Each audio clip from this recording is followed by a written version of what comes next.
In this chapter, we will delve into the happenings behind closed doors. Anna, a graduating senior high school student, is on the edge because of her grades.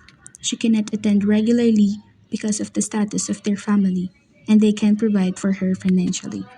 Not until she met her professor, Sir Leo. Sir Leo promised to help her with her financial needs and even offered to tutor her personally.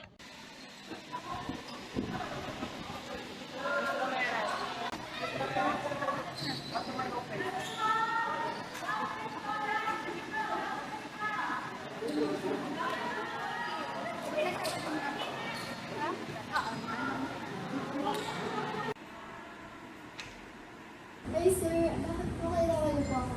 Mo? Okay, sige. Sige, sige.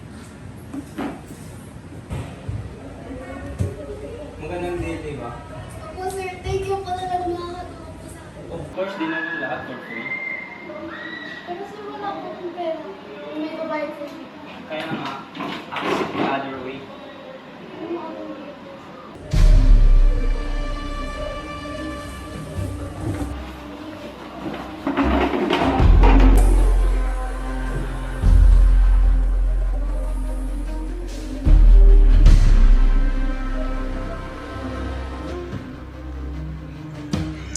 One day, nabigyan si Anna ng flyer tungkol sa pagkakaroon ng session sa isang counselor.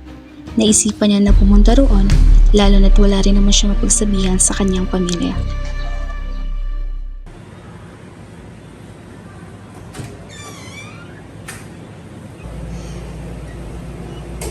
Hello? How are you?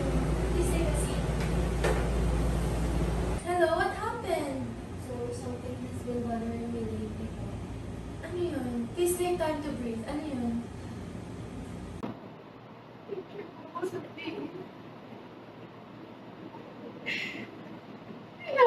Ano po? Ano pa? Ano pa ginawa niya?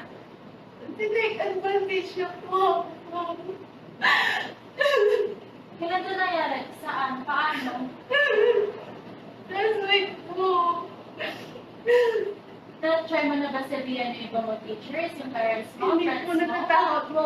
Please, huwag mong sabihin sa ibang tao. Don't worry, ako na bahala sa'yo. Ako na bahala dito.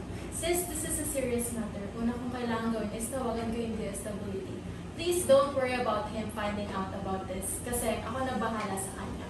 Kailangan puntahan ng DSWD yung bahay ng teacher mo to investigate about this. Ikaw, pag-uwi mo, please take some rest. Don't forget na entertain yung sarili mo to distract yourself about this matter. Okay? Thank you po. Kaya mo yan. Kaya mo yan. The moral of this scene: don't just trust easily and attach people because we don't know if they really care about us. And if you felt harassed, you immediately report so that action can be taken and those who are guilty are held accountable.